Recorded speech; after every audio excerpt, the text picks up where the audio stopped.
Le corps de Loana Petrucciani a été retrouvé le 25 mars à Nice. Elle avait 48 ans. Icône déchue, parcours traversé, habité, déformé par des violences multiples, des violences sexuelles, du harcèlement, des insultes, les passions tristes et les moqueries de la foule, la drogue, la solitude, entre autres.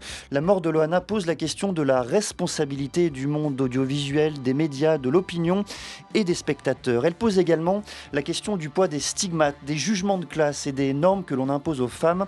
Alors faut-il politiser la mort de Loana Petrucciani ? La télé-réalité est-elle responsable de sa chute, de son destin, de son décès également ? Pour en discuter, trois invités. Emmanuelle Barbara, bonsoir. Bonsoir. Vous êtes avocate spécialisée en droit du travail au cabinet Auguste de Bouzy. Vous avez défendu de 2008 à 2016 la société de production de l'émission L'île de la tentation face aux demandes en requalification en contrat de travail des contrats des participants. À vos côtés, François Jost, bonsoir. Bonsoir. Vous êtes professeur émérite en sciences de l'information et de la communication à l'université Sorbonne Nouvelle, auteur de Grandeur et misère de la télé-réalité, publié en 2009 chez l'éditeur Le Cavalier Bleu, et de l'Empire du Loft en 2002 par l'éditeur La Dispute. À vos côtés également, Paul Sansfourche, bonsoir. Bonsoir. Vous êtes journaliste et auteur de Sexisme Story, Loana Petrucciani, qui a paru en 2021 aux éditions du Seuil. Merci donc à vous trois d'être présents ce soir dans Question du Soir.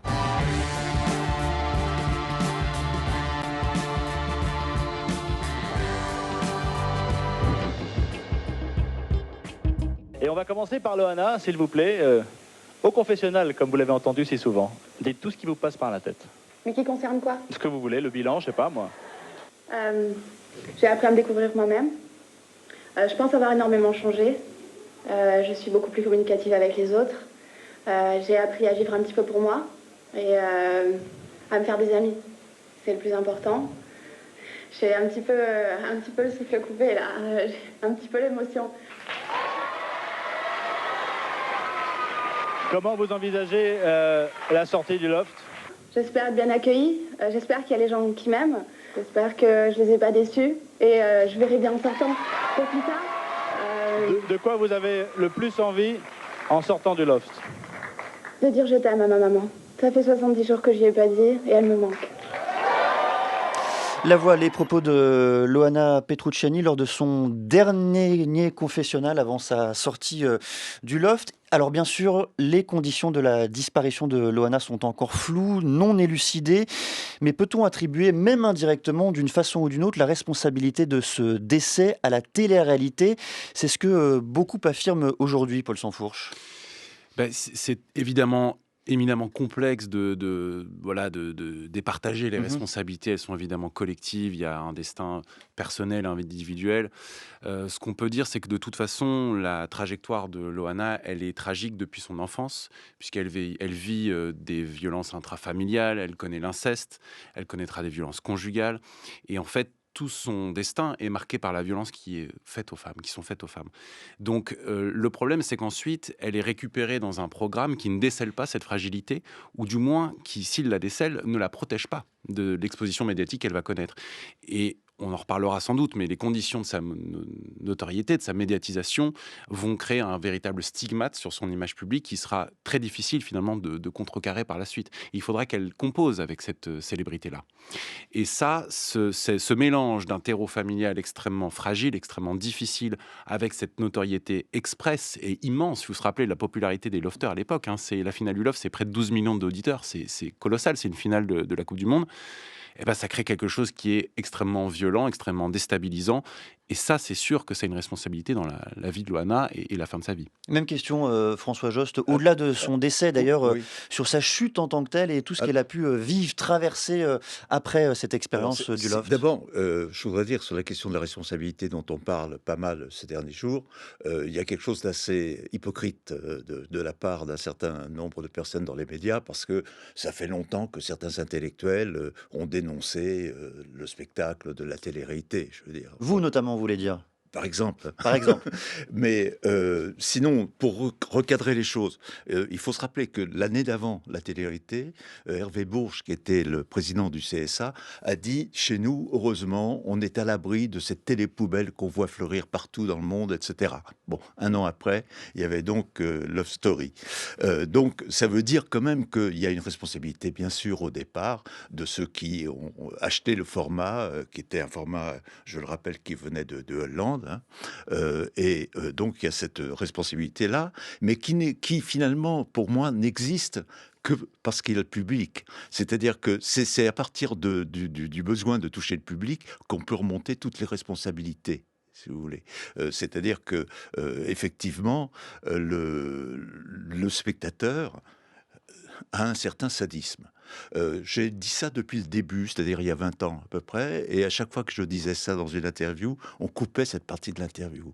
Ce qui me fait... Là, vous n'êtes pas coupé, heureusement, mais pour préciser les choses, il faut rappeler que c'était le public qui choisissait de garder ou non, ou de sortir du loft les candidats. Tout à fait, c'est-à-dire qu'on faisait un ou deux, en gros, et alors là aussi, il y a eu toute une discussion, parce qu'au départ, on a dit qu'on excluait les candidats, et ça fait un scandale, bon, une polémique.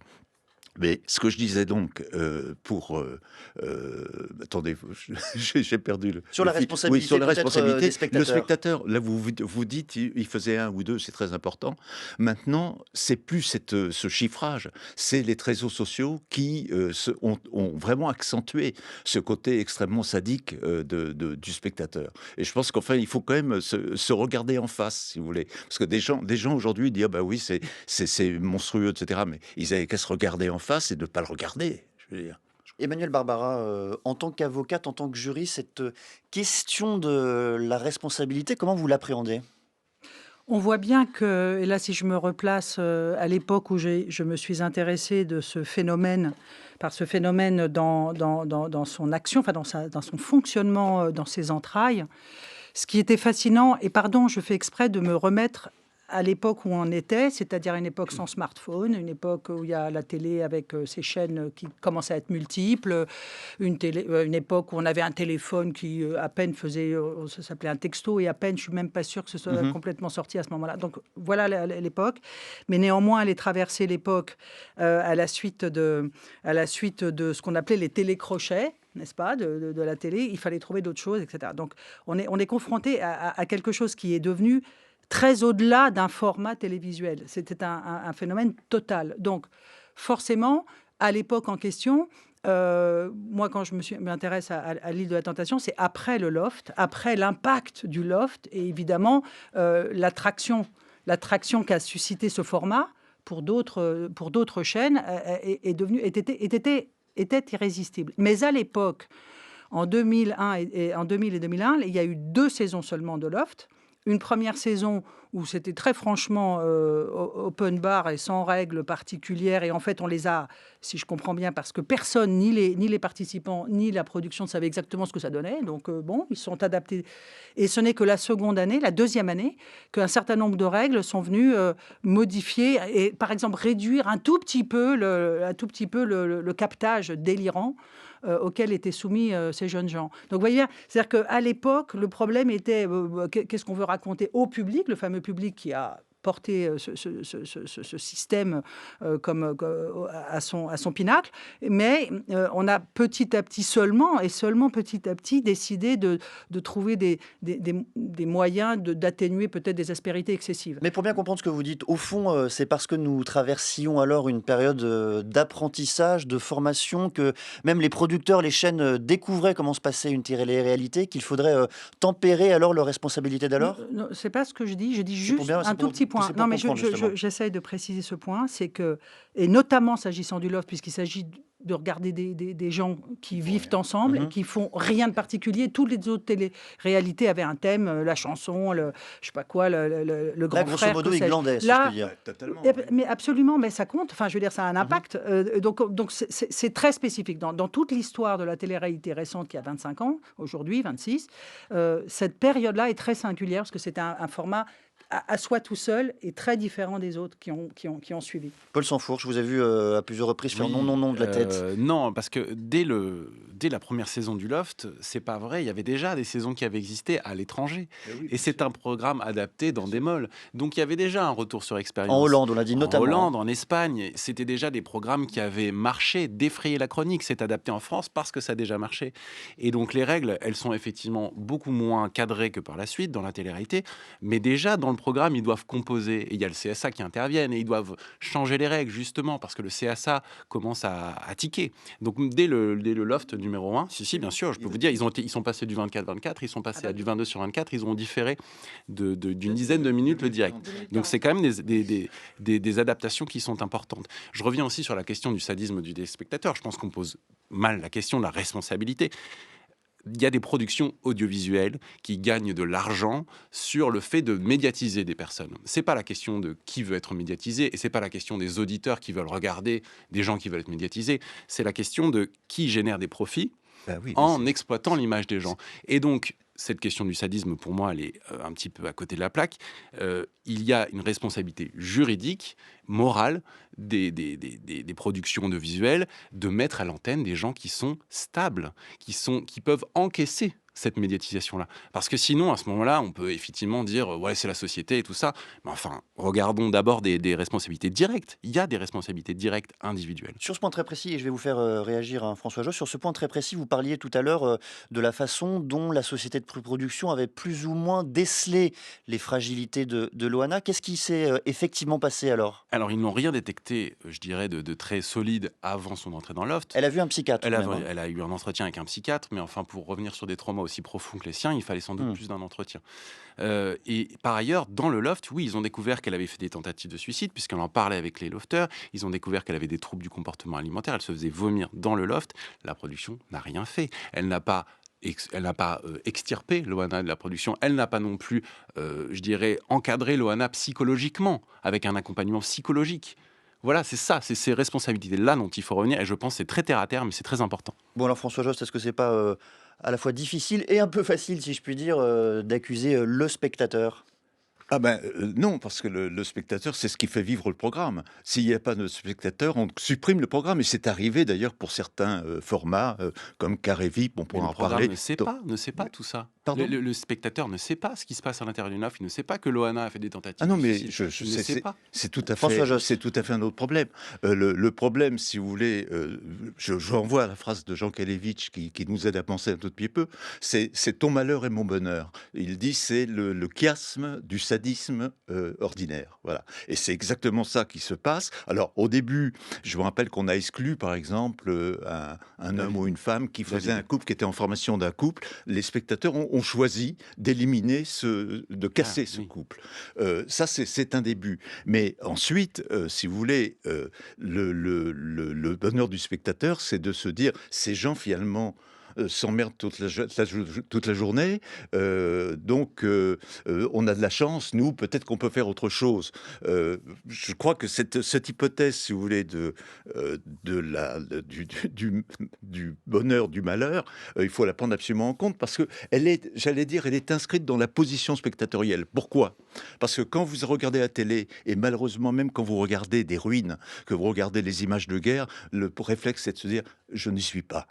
Heureusement. Et là, c'est pareil, c'est-à-dire qu'à chaque fois qu'il y a une engueulade, un problème, les gens se disent ils ont une belle piscine, ils sont bien, etc., mais ils ne peuvent pas s'entendre. Si l'on pose la question, Emmanuel Barbara, de la responsabilité de la société de production, il faut également poser la question du statut des lofters, du statut plus général d'ailleurs de celles et ceux qui participent à ces programmes de télé-réalité. Étaient-ils au fond, à l'époque, en 2001, des travailleurs comme les autres, ou bien vivaient-ils simplement une expérience qui les sortait de leur existence usuelle ? Alors, écoutez, s'agissant du Loft... C'est la juriste que j'interroge. Oui, j'ai bien compris. Je n'ai pas eu le bonheur d'étudier en détail parce que, là encore, j'en reviens à ce que moi j'ai vécu de mon côté, et s'agissant de l'étude de ce pan fort intéressant, encore une fois, de ce phénomène, c'est que, donc, interrogé à raison du statut, quel statut serait applicable aux participants de l'île de la Tentation, qui est un format un peu différent. L'idée au départ l'idée au départ, telle qu'elle avait été conçue, c'était de dire, dans le fond, ces personnes qui se soumettent, et qui souhaitent participer à cette expérience, c'était ainsi qu'on utilisait le mot, vous comprenez bien, télé-réalité, donc il y avait tout un champ sémantique qui était entrepris, eh bien, ils viennent passer 10 jours, donc on est loin des 70 jours, 10 jours de tournage pour vérifier. Alors là, toujours, la télé-réalité, elle vérifie toujours quelque chose. Donc là, elle vérifiait si l'amour était au rendez-vous vis-à-vis du couple qui était fait du candidat. Donc les couples venaient ensemble et tester leur amour. Voilà, schématiquement. Ils venaient éprouver leur amour. Ils venaient éprouver leur amour. Et donc l'idée avait été conçue comme étant un contrat de participants à cette expérience, au terme desquels on leur donnait des sous pour ce 10 jours de tournage. Et voilà. Donc ça, c'était tel que c'était bâti. Et quelques années plus tard, l'un d'entre eux, et puis ensuite la plupart, est venu contester ce statut parce que ce contrat était un contrat, j'allais dire, sans nom, sans garantie, sans être, j'allais dire, appréhendé par des règles qui permettaient éventuellement de faire face à d'éventuelles outrances. Mais permettez-moi quand même de souligner un truc.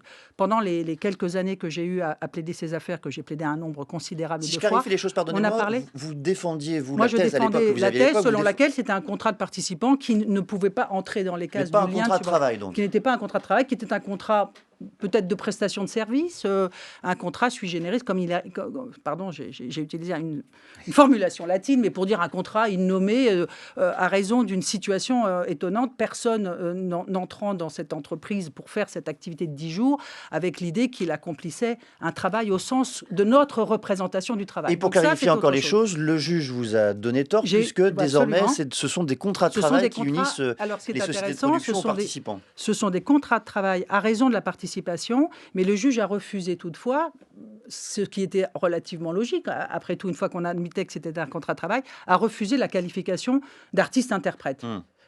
Et là, on a refusé. Bon.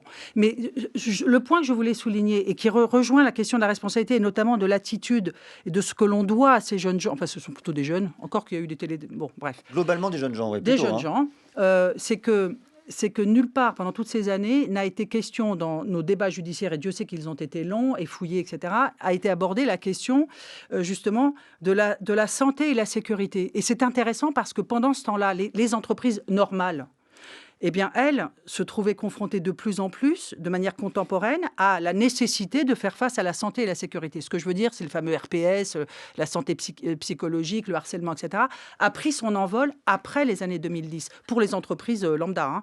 Et donc, c'est intéressant de voir que, effectivement, la question à l'époque, c'était le statut, mais qu'en vérité, on peut penser que le contrat de travail a été aussi, instauré parce que cela pouvait servir aussi de support à ces vérifications que, à juste titre, vous appelez de vos voeux, enfin que vous regrettez a posteriori, et on ne peut que le regretter. Alexia Laroche-Joubert qui a produit Love Story. Il s'avère qu'on m'a reproché, je vais prendre mon cas personnel, quand j'ai fait Love Story, on m'a reproché d'avoir que des gamins qui avaient des passés lourds. Et en fait, pour être franche avec vous, vous allez me croire probablement naïve, c'était la première émission, je n'avais pas enquêté sur le passé de ces gamins-là. Et limite, c'est les journalistes qui m'ont révélé ça. Et il s'avère que quelqu'un qui va à la télévision pour être filmé 24 heures sur 24 est dans une recherche d'existence. C'est-à-dire que souvent, ce sont des gens dont un parent est parti. Je vous fais de la psychologie qui est assez poussée au final sur la télé-réalité, mais c'est une réalité. Les gens sont en train de dire « regarde-moi, j'existe ». Donc c'est des gens, c'est vrai, qui ont une fragilité. Notre responsabilité, c'est de faire attention, en effet, du curseur. C'est-à-dire que des gens bipolaires, des gens qui ont une vraie fragilité, il faut faire attention. C'est pour ça que nous, on avait mis un protocole en place au moment où on castait pour la télé-réalité d'enfermement. Maintenant, c'est des gens qui sont fragiles et ça n'est pas la télé-réalité qui les a tués. C'est malheureusement un passé beaucoup plus lourd. Je reviens, Paul Sanfourche, sur le lien donc, qui unit ces sociétés de production à ces candidats, à ces participants. Comment est-ce que vous le qualifieriez également s'il ne s'agissait pas à l'époque alors d'un véritable contrat de travail ? Je ne rentrerai pas du tout dans le débat juridique, je n'ai pas cette compétence. Moi, ce qui me marque d'un point de vue journalistique, c'est qu'en fait, quand on analyse ce qui se passe d'un point de vue audiovisuel, en 2001, la télé-réalité en France, en tout cas, est créée par le Love Story, et c'est une révolution industrielle. On produit avant des programmes qui sont des programmes de divertissement. On fait des plateaux colossaux, on fait venir des vedettes, ça coûte cher. Ou alors on fait de la fiction, ou alors on fait du reportage. Tout ça coûte cher. Et là, on invente une télé d'enfermement dans un lieu unique. On fait du programme avec une quantité astronomique de rush, pour parler en termes audiovisuels. Et on a de rush, c'est-à-dire en français de matériaux, visuel, voilà, de vidéo, quoi. Et on a des gens qui ne sont pas payés ou qui sont simplement défrayés. En tout cas, dans le loft, c'est ça, c'est du défraiement. Donc, en fait, on a une sorte de lumpen prolétariat audiovisuel qui fournit des quantités finalement astronomiques de rush, et ça marche incroyablement bien. Donc c'est le programme le plus rentable de l'histoire de la télévision quand ça arrive. Et c'est ça, en fait, qui est exploité par ces sociétés-là. Je reviens, François Jost, aussi sur la question évidemment primordiale du sexisme, de la vision de la femme aussi, et des stigmates qui l'entourent, qui ont frappé Loana de plein fouet pendant le loft, bien avant, on l'a compris, et d'ailleurs tout au long de sa vie. Quel rôle ce sexisme a-t-il joué aussi dans sa chute, et comment la télé-réalité a renforcé aussi ce dont elle a été victime dans ce cadre-là?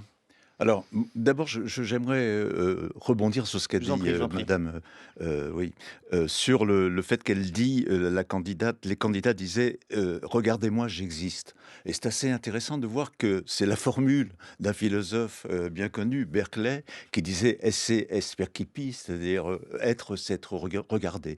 Et je pense que là, on touche un des problèmes, si vous voulez, qu'a vécu Loana. C'est qu'elle a été complètement dans cette idée-là. Elle n'existait plus si elle était plus vue. Et c'est dans toute sa carrière, après, elle a couru pour retrouver ce truc où elle existait par le regard des autres, par l'apparence. Donc, bon, c'est une chose importante. La deuxième chose, c'était sur la question, évidemment, du sexisme dont elle a été victime. Elle a été victime du sexisme, mais on peut dire, comme dans toute télé-réalité, c'est-à-dire moi, ce qui m'a frappé pour avoir étudié d'autres télé-réalités que le Loft, celles qui ont des débuts plus précis, dont on parlait tout à l'heure, c'est qu'il y a toujours une femme bouc émissaire. Il y a toujours une femme dont tout le monde se moque, dont on dit des méchancetés, et le public lui-même suit ça. C'est vrai de tous les programmes. Moi, tous ceux que j'ai analysés, il y a ça. Maintenant, il y a tellement de télé-réalité que j'aurais pas la prétention d'assurer cette phrase. Mais c'est vrai qu'il y a toujours une femme plutôt fragile, même, vous voyez, qui correspond au stéréotype de la femme jolie, jeune et jolie, qui est la cible de moqueries, de mauvaises paroles, etc. Emmanuel Barbara, cette question, là aussi en tant que juriste, en tant qu'avocate, cette question du sexisme, de la violence faite aux femmes, ça a été le cas de Loana, mais bien au-delà, on comprend par-delà les programmes. Comment est-ce que vous l'abordez là aussi ? De commentaires. Le premier, c'est que s'agissant de tout ce qui serait l'expression de sexisme tel qu'on vient de le rappeler, dans le cadre d'un contrat de travail, dans le cadre d'une entreprise, c'est très très mal porté. Je veux dire par là que ce que l'on a pu voir il y a 25 ans ou même avant, enfin même postérieurement, et d'examiner dans n'importe quel contexte professionnel, car on est en train de parler d'un contexte professionnel dès lors, hein, on sort de la télé-réalité, on pourrait parler 2 heures de la sémantique, de la télé-réalité ou de la fiction show, enfin bon, bref. Toujours est-il que ces questions-là qui touchent à des propos sexistes ou à des attitudes, plus que ça, littéralement confinant au harcèlement sexuel, serait évidemment immanquablement sujette à des sanctions, y compris pénales. Et j'observe qu'aujourd'hui, sur ce point-là, si c'est le public, si c'est l'opinion qui impose son sexisme, et c'est très largement le cas, comment condamner cela? On ne va pas courir après de tous les... Non, je vous laisse répondre. Non, mais je voudrais répondre, parce que c'est presque un argument judiciaire, si je puis dire, c'est que précisément, je n'ai pas la main en tant qu'employeur dans ces circonstances-là. Puisque si c'est le public qui agit plus ou moins de manière sadique ou plus ou moins aimable ou enjouée et inconsidérément, enfin injuste, disons, et qu'il paraît que c'est la règle du jeu, et sachant que ce n'est pas un jeu, puisque c'est une relation professionnelle, je n'ai pas d'action en tant qu'employeur là-dessus. Cependant, dès lors qu'il s'agit de responsabilité professionnelle, on doit se débrouiller, un peu à l'instar de ce qu'il devrait faire au titre de la santé. Bien, je devrais faire en sorte qu'il n'y ait pas ce que l'on appelle aujourd'hui très aisément un sexisme d'atmosphère qui est illicite. Donc, voilà, donc l'équation, elle est ainsi posée, mais en effet, ce que l'on s'autorisait à tort au début du siècle, en tout état de cause aujourd'hui, ne saurait être montré. Et ce que je voudrais ajouter comme commentaire, c'est qu'à l'époque de Loana et de ses congénères, dont on oublie d'ailleurs que celui qui avait gagné avec elle, le fameux Christophe, il a disparu des limbes du jour au lendemain. Enfin, c'est quand même, il n'a pas eu le même impact. Il est tombé dans les limbes, en tout cas. Il a pas direct. Enfin, je crois. Enfin, j'ai dû vérifier. Mais il se passe qu'aujourd'hui, la télé-réalité n'est pas le même matériau. Dit autrement, ça s'est effectivement professionnalisé. Ces jeunes gens, ils ont une meilleure maîtrise. Ils sont bien plus forts que ne l'était la pauvre Loana qui l'a dit. Enfin voilà, elle a pris de plein fouet quelque chose dont elle n'avait aucune espèce d'idée. Mais aujourd'hui, ou postérieurement, même avant aujourd'hui, les jeunes gens attendaient en quelque sorte, et donc certains étaient quand même plus madrés que d'autres. Donc c'est plus la même chose, et aujourd'hui, ils sont plus forts dans la maîtrise de parce que c'est une technique, dans la maîtrise de cette image. Quand on lit votre ouvrage, Paul Sansfourche, on réalise à quel point aussi le sexisme a traversé la vie de Loana. Elle a toujours été considérée comme femme-objet. Elle a été, dans l'enfance, victime de violences sexistes et sexuelles intrafamiliales. Elle a été, par la suite, considérée comme une femme-objet tout au long de son existence. Comment, là aussi, cette dimension, vous la racontez, vous la saisissez pour décrire cette trajectoire et cette chute ? Oui, non, mais moi, mon point de départ pour ce livre, c'était de constater qu'effectivement, Loana était au carrefour de toutes les violences faites aux femmes. C'est-à-dire que, vous l'avez rappelé, violences intrafamiliales, conjugales, sexuelles, médiatiques. Enfin voilà, c'était vraiment un cumul de violences comme ça. Et je pense que même encore aujourd'hui, quand on parle de Loana, son image, on continue de véhiculer des stéréotypes sexistes. Loana, elle a peut-être voulu être observée, mais c'est pas la seule. Il y a une quantité de candidats et des garçons. Et pourtant, on retient toujours ça comme une sorte de raison de sa chute. C'est pas la raison de sa chute. Il y a plein de gens qui veulent se montrer, s'exhiber en permanence et qui n'en souffrent pas. Donc c'est quelque chose de très différent. Loana, elle a souffert d'un bashing, d'un slut-shaming, pardon pour les anglicismes, mais donc pour le dire très concrètement, elle a du stigmate de la fille facile et du sexisme, parce que voilà, c'était le reproche permanent de son corps, de sa féminité, et ça continue encore aujourd'hui. Et voilà, c'est de ça dont elle, je pense, en tout cas, qui a participé à son destin tragique et à son décès. Loana Petrucciani, chez Thierry Ardisson, dans l'émission Tout le monde en parle, c'était en 2001. Alors, De Marchelier, qui est un grand photographe, vous a demandé de poser nu, Loana. Oui. Vous avez refusé de le faire. J'ai refusé, oui, de le faire. Ouais. Je sais pas, non, ça ne me plaît pas et je pense pas que j'aurais été à l'aise, donc c'est pas la peine. Mais il a pas insisté, il m'a proposé. J'ai dit que je me sentirais pas à l'aise, il a laissé. Ouais. Vous voulez préserver votre intimité. Une certaine petite partie, oui, bien sûr. Oui. Pour votre homme, Pour mon âme. celui que vous allez bientôt rencontrer. Bah, j'espère, on verra bien. Vous dites que la première fois que vous faites l'amour avec quelqu'un, vous êtes obligé d'être dans le noir. Très pudique, Loana, hein, c'est vrai? Bah oui, un petit peu. Bah, je sais pas, la première fois, je suis un La petit peu première gênée. fois, ouais. Ouais. Ouais. C'est vrai que dans Love, vous étiez en string et topless assez souvent, non? Ah bah je veux dire, quand on se changeait, forcément, faut Ouais. bien passer un stade où on est tout nu pour changer de vêtements. ouais. Et ça vous gênait pas dans le loft? Bah, j'étais pas là en train de faire comme ça, sauf sous ma douche, j'étais toute nue, bien sûr, mais bon, quand je me déshabillais sur mon lit. Étrange d'ailleurs d'entendre cela quand tout le monde a rendu hommage à Thierry Ardisson il y a peu. Comment vous appréhendez, François Jost, ce rapport effectivement entre Loana Petrucciani, son image et les stigmates qui lui ont été posés et imposés? Bah, c'est vrai que d'un espace à l'autre, il y a eu des stigmates qui ont été sans arrêt posés contre cette femme. Là, vous venez de passer Ardisson, mais il y a plus grave, d'une certaine façon, c'est Hanouna.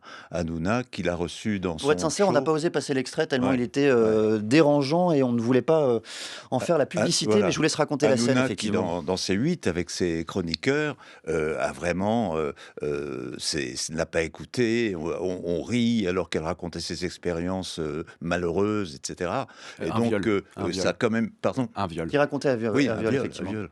Mais et d'autres choses. Et ça aboutit effectivement à ce que l'Arcom fasse une mise en garde contre la chaîne et contre Hanouna. Donc, si vous voulez, c'est un exemple de moment où on la faisait retomber. C'est vrai que pour moi, il y a eu un conflit entre elle, qui n'existait que par le regard, et le stéréotype qu'on lui renvoyait depuis la piscine, parce qu'en fait, la piscine est l'élément fondateur du stéréotype, de la fille facile, etc., alors que dans sa vie, on nous disait que, au contraire, elle était au début de sa vie sexuelle. Donc, elle a souffert de ce stéréotype. Elle voulait plus parler de la piscine, mais elle lui a collé à la peau. Emmanuel Barbara, vous décriviez tout à l'heure la professionnalisation de ce milieu, de ce secteur de la réalité, la façon aussi dont les candidats, les participants s'auto-formaient d'ailleurs eux-mêmes à ces questions. Est-ce que vous diriez, c'est difficile de le dire effectivement, mais est-ce que vous diriez que ce qui est arrivé à Loana est plus compliqué aujourd'hui, que dorénavant les candidats, les participants sont mieux accompagnés par les sociétés de production qu'ils ne l'étaient autrefois? Alors, je ne sais pas dans quelle mesure les sociétés de prod les accompagnent en tant que telles, mais ce que je sais, c'est qu'eux-mêmes sont susceptibles de recueillir et d'utiliser une juste information, nécessaire information, afin de faire face à tous les travers et à tous les risques et engranger uniquement des succès. À telle enseigne d'ailleurs, ça s'est tellement professionnalisé que j'ai cru comprendre, je ne suis pas très assidue, mais que l'on peut faire profession de participant à la télé-réalité, c'est-à-dire que je fais plusieurs formats où on est censé vérifier que quand on est dans telle situation, on fait comme ça. Ça accrédite votre thèse d'ailleurs que c'est de plus en plus une relation de travail. Ou alors, en effet, en tout cas à cette époque-là, c'est-à-dire la nôtre aujourd'hui, en effet, on peut dire je vais au boulot. Aujourd'hui, tiens, je m'occupe des enfants. Demain, ce sera vérifier si j'aime les fleurs ou je ne sais quoi. Et à l'époque, en revanche, absolument pas. Enfin, je veux dire, à l'époque, c'est presque pire d'une certaine façon. Si on regarde le sujet par vase communicant, c'est que c'était des jeunes gens qui étaient comme ils étaient, tels qu'ils étaient, et effectivement choisis sans doute à bon escient et mis en situation. Et ils étaient mis en situation. Ils ne travaillaient pas, mais il fallait néanmoins un cadre, et ça je le concède volontiers après cette saga judiciaire, il fallait trouver un cadre, hein, de manière à ce que ces déviances et ces tragédies, enfin cette tragédie, ne puisse advenir. Et aujourd'hui, c'est professionnalisé, donc c'est moins de la télé-réalité. Donc on pourrait revenir au concept en disant vraiment télé-réalité. Enfin, oui, non, ça c'est un autre débat. Une télé-réalité. Oui, d'accord, mais là encore moins, si je puis dire, mais encore plus des professionnels. Et très bien. Paul Sansfourche. Oui, non, je voulais un petit peu reposer aussi ce qu'était le Loft à la base. Moi, je l'ai regardé comme adolescent. C'est un programme que j'ai aimé. On ne le regardait pas pour voir des clashs, du malheur. Non, on regardait ça parce que c'était des potins. C'était des jeunes entre eux qui discutaient. On le regardait même, pardonnez-moi, on le regardait même surtout et d'abord parce que c'était interdit par nos parents. Exactement. Moi, à l'époque, j'avais 11 ans. Mais et c'était la grande interdiction. Et donc, on le regardait parce qu'on voyait des jeunes un tout petit peu plus âgés que nous, excusez-moi, qui allaient peut-être s'aimer. Alors, peut-être, effectivement, il y avait des disputes, ça mettait du sel. Mais c'était pas le vide qu'on dit. En tout cas, c'est pas ce qu'on venait chercher. Si ça avait été du vide, on n'aurait pas regardé. On venait voir des discussions, on venait voir des débats. Ils parlaient de sexualité. C'était des choses qui, en tant qu'adolescents, nous intéressaient, qu'on ne voyait pas à la télévision. Vous êtes en train de dire que c'était intéressant? Évidemment, évidemment, oui, évidemment. Comment vous voulez expliquer que 11 millions de personnes regardent quelque chose qui est inintéressant? C'est rigoureusement moi, impossible. Ça me choque pas qu'11 millions de personnes regardent quelque chose d'inintéressant. Mais essayez, vous allez voir en télévision, ce serait super si on pouvait faire ça. Ils peuvent regarder quelque chose de distrayant qui n'est pas intéressant, par exemple. Distrayant. Non, mais distrayant, c'est forcément qu'on trouve quand même un intérêt. L'intérêt, quand je vous dis, quand vous êtes adolescent, de voir des histoires d'amour se faire. Enfin voilà, c'était ce romantisme-là. Et c'est aussi ça qu'elle est venue chercher, Loana. Il ne faut pas oublier que à l'époque, quand elle répond au casting d'M6, elle pense qu'elle va faire tourner manège pour les jeunes. C'est la pub d'M6, c'est vous voulez chercher l'amour, vous avez entre 18 et 30 ans, quelque chose comme ça, ou 20 et 30 ans, et venez donc postuler. Elle n'avait pas conscience de l'antre qu'elle était en train de pénétrer. Comment elle aurait pu? Le programme s'appelle Loft Story, ne s'appelle pas Big Brother, à dessein, puisque la production a voulu échapper justement au scandale des émissions précédentes, et ils n'ont pas communiqué, évidemment, aux candidats avant que ça allait être Big Brother. Alors, ils savaient, évidemment, qu'ils allaient être filmés, mais à tel point, je veux dire, ils étaient tellement peu préparés, ces jeunes-là, que certains, pendant le Loft, ont découvert qu'il y avait des caméras dans telle ou telle pièce, et ce qu'ils ne savaient pas. Parce qu'on leur a expliqué, mais il faut se remettre dans le bain de l'époque. Ils sont jetés dans une aventure qui est tellement énorme qu'ils n'ont pas le temps d'assimiler. Ils vont lire leur contrat à la va-vite, et donc voilà. Emmanuel Barbara, juste sur ce point du point de vue juridique, le fait que les sociétés de production, là, quand on découvre cela, qu'il y a des caméras dans le loft, au fond, est-ce que c'est pas une faute juridique, professionnelle de la part de ces sociétés de production de ne pas avoir indiqué le fonctionnement même du Love Story? Attendez, encore une fois, chaque format, ses problèmes, d'accord? Donc celle-là, C'est comme un problème de taille. oui, certes, mais en l'an 2000, on n'avait pas RGPD, dont on est aujourd'hui tout à fait pourvu, depuis la caméra en passant par les données Le RGPD, personnelles. on rappelle Donc, que c'est c'est l'ensemble le des textes qui règlement, régissent la vie privée sur Internet. Voilà, ce qu'on appelle les données personnelles.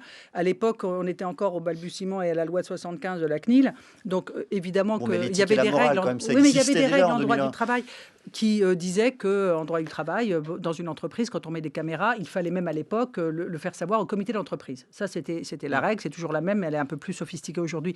À l'époque, s'agissant du Love, je ne sais pas ce qu'ils leur ont dit, pas dit, parce que sincèrement, il faudrait vérifier. Mais il y a eu une création quand même de la chambre CSA. Parce que pour qu'ils ne soient pas filmés constamment, ils avaient le droit c'est sûr, de... mais de savoir s'ils se planquaient derrière chaque miroir sans teint, parce qu'ils les voyaient, les caméras, si j'ai bien compris. On voyait des caméras autour de soi, mais on ne voyait pas certaines autres qui étaient cachées dans des miroirs. Oui, et que simplement que de toute façon, donc ça, on leur avait pas dit, si... vous serez Paul filmé, Sansfourche. vous serez filmé, vous serez enregistré, mais c'est très différent de connaître le dispositif vraiment de réalisation concrètement. Où est-ce qu'il y a des angles morts? Est-ce qu'on va être filmé la nuit? Est-ce qu'on va être filmé s'il y a une scène d'intimité? Ce qui leur a été assuré, on leur avait dit, vous ne serez pas filmé s'il y a une scène d'intimité explicite. Ce qui n'a pas été respecté. le cas pour Loana. Juste un commentaire très rapide. Très rapide, Emmanuel Barbara. Ok, mettons qu'ils ne le savaient pas. Mais comment expliquer que pour la saison 2, j'ai cru comprendre que plus de 100 000 candidats se sont portés à faire cette affaire, étant précis qu'ils savaient désormais que c'était filmé tout le temps, partout, etc. C'est troublant quand même ça. Je ne dédouane rien ni personne. Mais je veux dire que malgré tout, les gens vont... solliciter la participation à cette magnifique affaire. François Jost, d'un mot, est-ce que Loana Petrucciani a été piégée par le loft? Est-ce que ça a représenté pour elle et même pour l'ensemble de la suite de son existence un piège à part entière? Oui, je pense qu'elle a été piégée parce que, comme on vient de le rappeler, elle ne savait pas toutes les règles, etc. Mais je pense qu'elle a été piégée par elle-même, en fait. C'est-à-dire qu'elle a voulu toujours garder cette... Je vais vous laisser réagir parce que moi-même je suis en désaccord, mais je vous laisse finir, François Jost. Oui, enfin bref. Non, je pense qu'elle était en désaccord avec elle-même et que, si vous voulez, cette volonté de paraître et d'exister par le regard l'a conduit à être complètement clochardisé, comme disait un psy derrière. Clochardisé, mais donc c'est une responsabilité individuelle, ce qui lui est arrivé? Non, c'est pas ce... c'est ce que vous dites là. Attendez, alors, je veux pas, il est trop tard pour entamer un débat, mais il y a un beau livre de Sartre qui s'appelle Genet, saint, héros et martyr. C'est exactement ce qui lui est arrivé, c'est une martyre, mais je veux dire, elle en est aussi responsable. Paul Sansfourche.